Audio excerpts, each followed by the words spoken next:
Et nous bénissons le Seigneur. Ça, personnellement, j'ai l'habitude de le dire que le matin, tu te réveilles, tu te rends compte que tu as encore le souffle de vie qui vient de Dieu en toi. Bénis le Seigneur. Nous disons Amen. Donc nous rendons grâce à Dieu qui permet que cet après-midi, que nous soyons là, parce que celui qui permet que nous puissions encore garder en nous le souffle de vie qui vient de lui.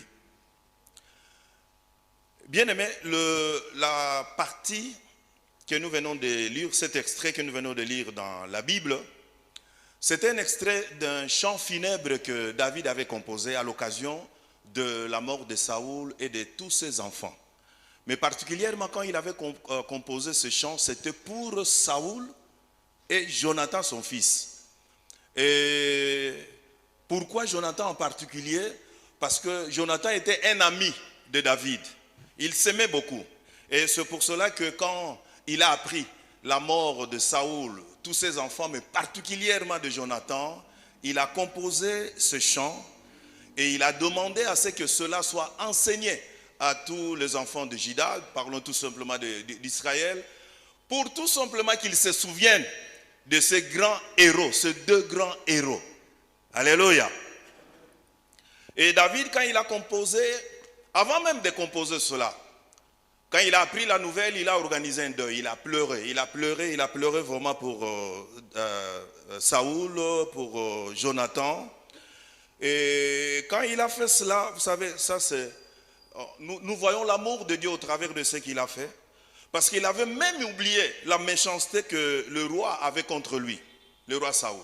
Il a oublié tout cela, il a organisé les deuils et il a écrit ce chant funèbre à l'honneur donc de ces deux grands héros qui venaient de tomber sur le champ de bataille.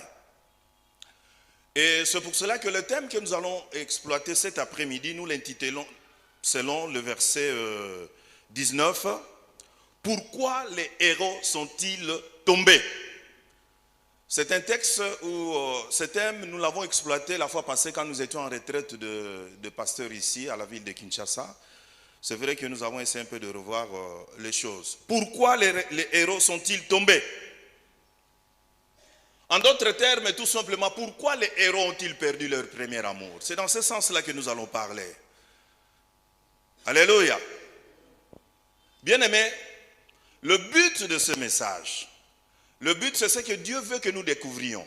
Ce que Dieu veut que tu découvres cet après-midi, c'est que qu'est-ce qui fait tomber les leaders? Qu'est-ce qui fait tomber? Ou tout simplement, qu'est-ce qui a fait tomber les héros dans cette histoire que nous venions de lire? Qu'est-ce qui a fait, ou qu'est-ce qui fait que généralement, les gens qui ont bien commencé avec le Seigneur perdent le pédale, perdent leur boussole, perdent leur premier amour? Dieu va nous parler de cela, il va nous montrer d'où cela peut venir. Mais l'objectif principal pour le Seigneur, d'ailleurs, depuis le début de cette retraite, on ne cesse de nous parler de nous amender. Vous savez, Dieu est amour. Quand il nous parle, c'est quand il nous parle par rapport, par exemple, à notre comportement. Moi, j'aime bien dire aux gens, tu peux avoir un besoin, tu présentes au Seigneur, et si le Seigneur t'accorde la grâce de l'écouter, il te parle, il te dira peut-être des choses qui sont contraires, qui n'ont peut-être rien à voir avec ce que vous lui avez demandé. Tout simplement, il profite de cette situation-là pour vous dire ce qui ne marche pas en vous, ce qu'il trouve de contraire dans votre vie spirituelle, contraire à sa parole. Dans le but tout simplement que vous reveniez dans le droit chemin qu'il a créé pour vous et dans l'objectif de profiter de ses faveurs. Souvent, nous constituons des obstacles à nous attendons par premier amour. Alléluia. Bien-aimé, pour beaucoup de commentateurs que nous avons lus, le premier amour, c'est l'expression, au moment de notre conversion, l'expression du zèle que nous avons au départ. Du zèle. Les zèles que nous avons, par exemple, pour la propagation de l'évangile. Je tiens à ce que tout le monde entende parler de Jésus au travers de moi. Je suis zélé. Mais on nous dit que c'est aussi l'ardeur. L'ardeur, l'énergie pleine de vivacité, une chaleur vive que nous avons, qui suit notre conversion et qui nous pousse vraiment et qui nous convainc d'ailleurs à tout sacrifier. Nous sommes prêts à tout sacrifier pour le Seigneur. Alléluia. Par exemple que parce que je suis sauvé, parce que je suis devenu pasteur, parce que le Seigneur a permis que j'ai telle ou telle autre responsabilité, désormais je ferai que tout ce que je veux faire, je le ferai comme pour le Seigneur. Alléluia. C'est entre autres cela l'expression du premier amour. On se dit que désormais tout ce que je ferai, je le ferai comme pour le Seigneur. Ça, en principe, c'est ce qui doit continuer après notre conversion. Tout ce que vous faites, faites-le de bon cœur, comme pour le Seigneur et non pour les hommes. Et à celui qui persiste dans ses premiers amours, le Seigneur dit, sachant que vous recevrez du Seigneur l'héritage pour récompense. Le Seigneur bénit ceux-là qui gardent, qui font qu'ils marchent toujours dans la voie de Dieu.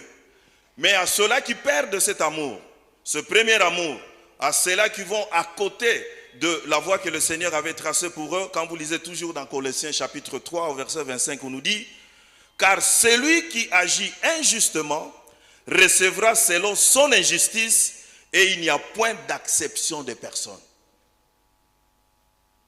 Comme pour me répéter, souvent nous sommes nous-mêmes obstacles de notre propre bénédiction. Dieu nous a bénis, il a mis à notre disposition, parce qu'il nous connaît, il connaît sur nos besoins, tout ce qu'il nous faut pour mener à bien la vie qu'il nous donne par sa grâce.